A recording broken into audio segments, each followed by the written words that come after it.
All right, y'all, before we get to sipping, we want to get to thanking the people that help make Dad's Drinking Bourbon possible, and that starts with our friends at distilleryproducts.com. They have the best stuff at the best prices. If you're a store, a group, or a distillery, and you want to get awesome wholesale prices for laser etched glassware and other cool swag items, reach out to me. I'd love to get you in touch with Carson, Janie, Vicky, the rest of the family over at distilleryproducts.com. You'll be glad you did. We'd also like to take a second and thank our friends over at Orca Coolers. The summer is coming to an end, but it is still 95 degrees. That means you can still get out to the lake, but right around the corner, it's going to be camping season, and you need awesome roto-molded coolers that will keep your food and drinks and whatever else you put in there cold for days. I mean, the ice will last 3, 4, 5 days, and you'll open it up, it'll be just like you put it in there. And the tumblers, come on, they have all sorts of cool tumblers that keep your drink hot or cold. You know it's going to make people turn heads and look at you and be a little bit jealous when you come to the party or the campsite or the lake. With Orca Coolers, use code DADSEASON. That is Dad Season because it's Dad Season year round, and you will get 20% off of your order. That is code DADSEASON for 20% off at orcacoolers.com. And last but not least, a big thank you to our friends over at action247.com, Tennessee's only sports book by Tennesseans for Tennesseans. And if you want to get in on the action, there's a 100K free to play challenge. That is 2 opportunities to win $100,000 during the first weeks of college football in the NFL. It is coming up right around the corner. NFL Week 1 challenge is going to be there. There's an NCAA kickoff challenge. There are special bets for the U.S. Open in tennis, as well as the FedEx Cup playoffs for the PGA, MLB parlays. There's deposit codes galore. If you use code DADS100, they will match your first deposit up to $400. That's pretty cool. Go ahead, check them out, action247.com. Use code DADS100 and get in on the action. So, what dumb shit's happened to you lately, Zeke? I got a pretty good streak going right now. I even had 2 a day or 2 ago. And, I thought the first one was hard enough. And then the second one was at least a little more comical. But so this female and I are, randomly messaging back and forth, chitter chatter, whatnot. Like booze comes up, and I, for whatever reason, even mentioned the podcast. And she's like, "Oh, well, what's your favorite bourbon?" And then I'm just immediately stuck. I know no matter what, I'm probably not going to look too good after this situation occurs. Because, you've been there. Like, we've talked about it on the show. What's worse than what should be a simple question? And I get how it is. But you or I, and I would think most of our friends, don't really field it well. I'm the king of too many words when I should have just said one thing really succinctly. You know how it is around the holidays. Hey, booze? What's a great bourbon I can get somebody for this holiday party? Can we talk about something else?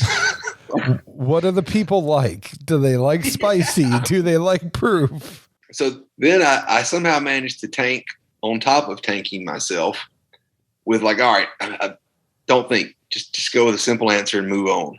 So I'm like, no, Beam, I guess. Really? Jim Beam's the best you got? You want me to bring Jim Beam to my holiday party? So then I'm thinking to myself, I tried to escape what I knew was going to be a bad situation, and somehow it still went worse. So let's just say after that, I pretty much let the conversation go stagnant. Maybe I'll circle back in a few days. Then for insult to injury, I swing by Lowe's to get some stuff for the house, fixing up around here. And I'm checking out, and I'm not thinking about what I'm wearing. I didn't dress up to go anywhere, and I'm not, worried about it. But the lady at the checkout's like, "So what's your favorite flavor?" And I'm just like, "Huh? What's she even talking about?" And she kind of looks and points at my shirt and I look down, and I was wearing one of these Old Smoky shirts. And I'm just like, "Oh, I don't know. That they sent us some shirts and we drank some stuff a couple of years ago, but I don't remember any of it. Sorry." And she just looks at me like, "Poser." She was a little hurt. You were like, "I had the white corn liquor, the moonshine." I just ducked my head, took my receipt, and was like, "Today was a complete whiskey fail day." Just bombed it in every aspect of my life I could. You know what I want to know? Tell me what you're going to do.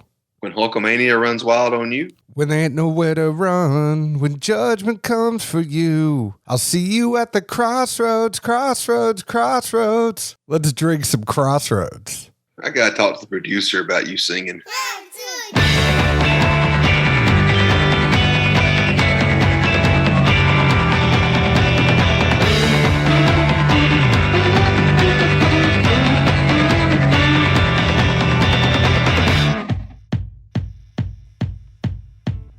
Hello, everyone. My name is John.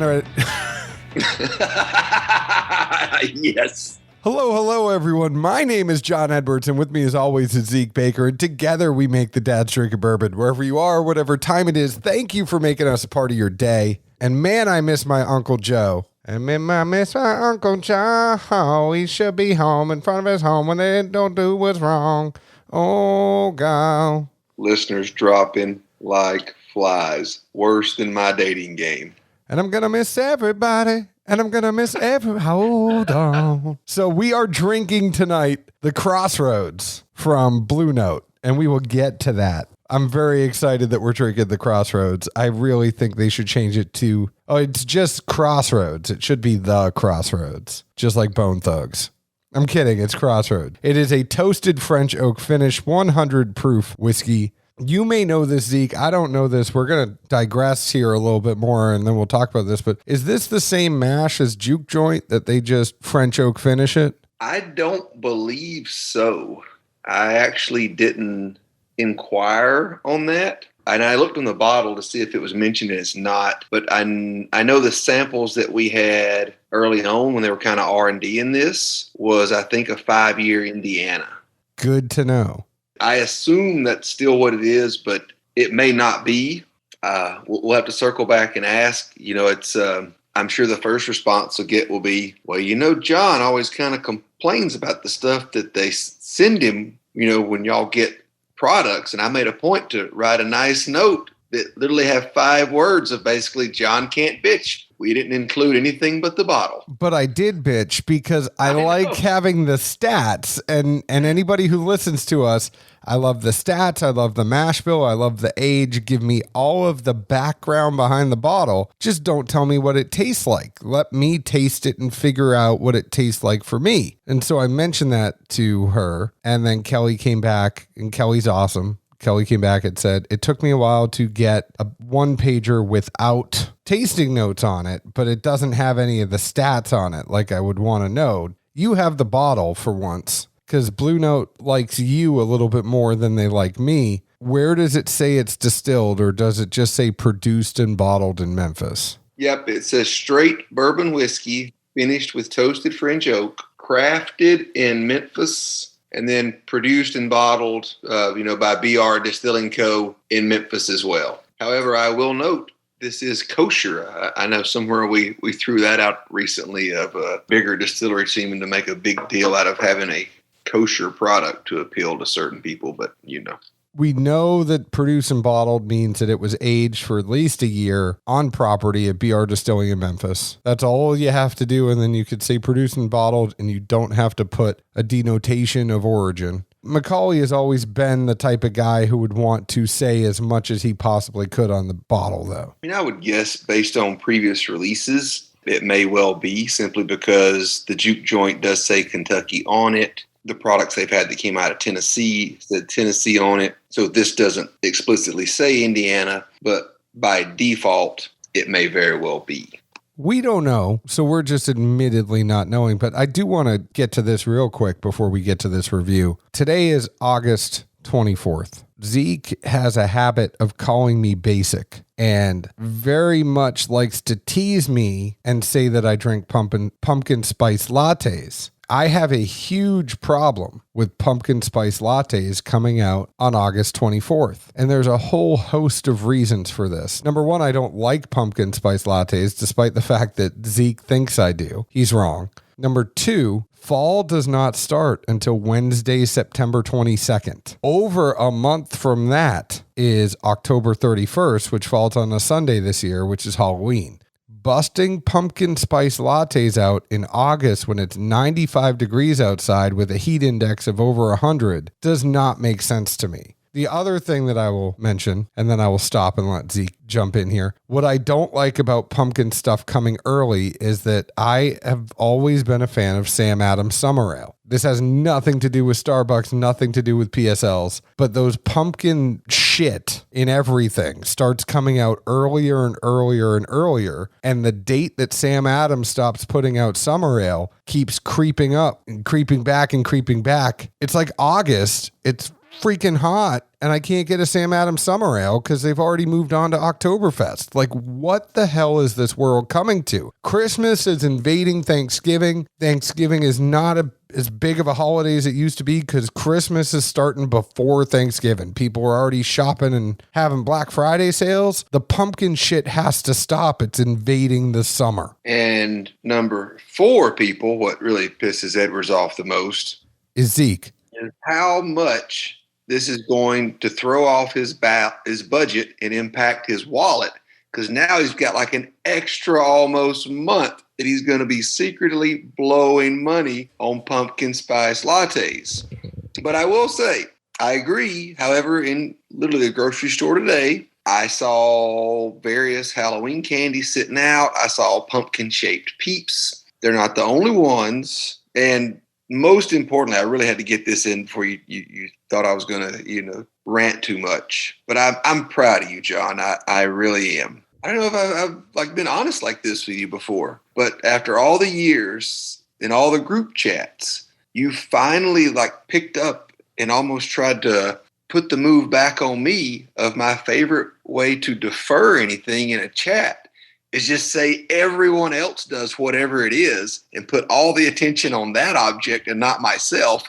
And then they forget what the original point was of the bitching and who it was really about. Kudos to you, good sir. You finally pulled a Zeke. On that note, let's drink some Crossroads. Rant over. Enough with PSLs. I mean, I feel like you can't have pumpkin anything at least until Labor Day. I would prefer more of a mid-September push. But August, when it's 95 degrees out with a heat index of 100, it just doesn't make sense to me. I'm with you. I mean, to me, that's as simple as I almost don't even go too much for bourbon this time of year, and especially don't want a higher proof one. On the Crossroads note, though, Bone Thugs, is that really the first thing that pops in your head? 100%. That and the CMT Crossroads where they have somebody from pop and somebody from country do stuff together. Interesting. I go with, maybe you've never even seen it. There was this old movie back in the day with Ralph Macchio. I don't know if it was before or after he did Karate Kid, but he ends up befriending this old blues guy. This is what I remember. I could be a little off, honestly. Crossroads is a 1986 American coming-of-age musical drama film inspired by the legend of blues musician Robert Johnson. Starring Ralph Macchio, Joe Seneca, and Jamie Gertz, the film was written by John Fusco and directed by Walter Hill and features an original score by Ry Cooder and guitar virtuoso Steve Val. Wow, I never knew Ry Cooder was in there. He used to sing with Little Feat some. I don't know if he was ever a member of the band Little Feat, not the band, but I recognize the name.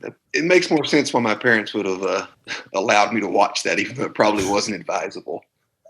Well, now I will tell you, Karate Kid came out in 1984 and Crossroads came out in 1986. Okay. So he had already been Danielson before. I mean, this was his big follow-up to the Karate Kid. Maybe that's why he went back for part 2 and 3 later. I mean, it wasn't a big movie, but it's interesting from what I remember. I do love Robert Johnson, so I'm actually going to seek this film out now. I know Zeke has not watched any film if it came out after 1999. The fact that you're talking about a 1986 film, this makes sense to me. Hey, I mean, just like the deflecting in a chat. If anything, I am consistent. Yeah. I just don't know how you don't think of the Crossroads whenever you hear Crossroads. I don't know. I guess it doesn't make me think of deep, edgy tones, sitting and enjoying a dark amber whiskey, things like that. That's not what comes into my mind with that, a rap song by Bone Thugs. I mean, it's always why every time I wake up on the first of every month, I go, wake up, wake up, wake up. It's the first of the month. Get up, get up. You don't think that? I think almost every day the only thing that goes through my head is, F bleep. It's time to get up. And that's about as far as I get. I hear dogs crying. I'll spare the F word this time around. My wake up call is dogs crying every morning.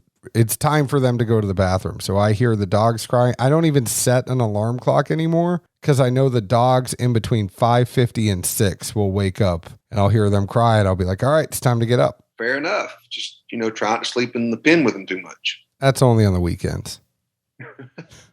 Maybe when it cools off in the fall, you'll be more regular out there. Maybe. Now we are drinking Crossroads.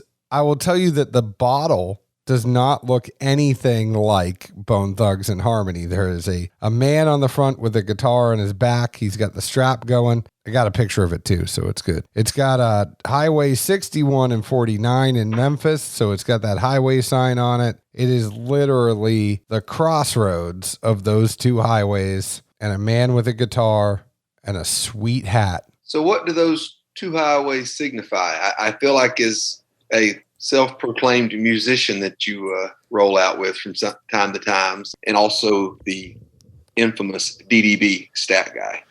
Well, I don't really know what 49 means, but Highway 61, I mean, Bob Dylan wrote Highway 61. Oh, it had the whole 61. album. But the same as the route, right? Yeah. Okay, see, the fact it's called a route, did y'all have those up north? Because in the South, there are no routes. Like, it doesn't recognize in my world as even being a road almost. I mean, I know what Route 61 is, but at the same time, the fact nothing else here is called that, it's just kind of like a distant imaginary thing almost. Yeah, I mean, there's route, route, road, rude, limit. We had RR for rural road, and some people called it a rural route, but either way, it was just RR. I feel like Route was like the song Route 66, like get your kicks on Route 66, but like I don't really say route. It is highway. It says, so if you look at Wikipedia, which Wikipedia is a great tool, especially when you're talking to Zeke, U.S. Route 61 or U.S. Highway 61 is a major United States highway that extends 1,400 miles between New Orleans and the city of Wyoming, Minnesota. The highway generally follows the course of the Mississippi River and is designated the Great River Road for much of its route. I mean, I knew the Bob Dylan thing, and I also knew this before I Googled it because I wanted to figure out exactly how far it went, but the highway is often called the Blues Highway because of its long history in blues music. Part of the route lies on the Mississippi Blues Trail and is denoted by markers in Vicksburg and Tunica. It's also the subject of numerous musical works, and the route inspired the album Highway 61 Revisited by Bob Dylan. Fair enough. I feel like Blue Note does a very good job paying homage to Memphis and all things music. I mean, you have the juke joint line. They're very good in that way of having little nods here and there to Memphis blues music. And it's just a testament to their marketing team. Yeah, I mean, it's a great central theme with light plays all around that someone that's as aloof to obvious things as myself is can even be like, hey, I see what you did here. Kind of. What did you think about this whiskey, Zeke Baker? I'll give you notes, and then I'll throw out a tidbit that I kind of thought of as I was going through this for notes, and it really seemed to actually just be one of those weird coincidences that occurred. But nose-wise, I picked up French vanilla, caramel, syrup, a very slight ethanol. It reminded me of, beignets from Café du Monde. I picked up confection sugar. It just kind of got me all of a sudden like, oof, now that's a good place to be in my mind. I would also call it boozy toffee almost from nosing. The palate, I thought that it had enough of the French oak to be mellowed, but it also still maintained the profile of a straight bourbon whiskey. Even outside of French oak and plenty of other, in the realm of other finished products, I think maintaining the integrity of the straight bourbon whiskey and also having some nice little nuances that a finish can give is a very tough road to hoe. John and I have never done it, but I can only imagine tipping the scale either too far or not enough is much easier than finding the sweet spot. And so with that, I definitely gave a lot of kudos to. I thought it had a really, really good viscosity that hung around almost more than the flavors did to some degree. And I'm not the biggest guy to, sit here and rant or rave about a mouthfeel, but this is just a good viscous product. And if that's something that you strive for in a whiskey, this one definitely seemed more noticeable to me than most things. Kind of as I revisited it again one last time, I thought it reminded me of some nutmeg or maybe even kind of eggnoggy, with also a strong influence of both spice and brandy components. I know people hear eggnog, they're going to think, what in the hell am I saying? But if you ever made it from scratch and seen what goes into most of the more in-depth recipes, the spice and the brandy components, if you break it down a little bit, I really thought they were relevant. So the random thing I got, and this is what I didn't want to tell you when you and I were talking before we recorded and you just had a sip or two. Recently, I saw something on social media. Our buddy Bender was reviewing a product. What it was, I don't think matters, but he brought up how it was novel enough to where you needed more than a couple of tastes for your palate to really get acclimated to it. But once that set in, you really picked up on what was going on and could dissect it much better than if you had, one or two quick tastes. And I kind of almost wondered in a very ADD way if, all the bullshit lately about people and neck pours, if maybe that's what throws some of these folks off is they only have one or two nips. And if it's a unique product, they don't give themselves a chance to acclimate to it, let the body kind of reset, and then also really detect what's going on. And I'm not saying trick yourself into liking it, but there's things that your palate's just not going to be used for, or your mind, and it takes a little bit of a swift kick or a punch, and then, all right, I know what we're working with now. Let's see what's going on here.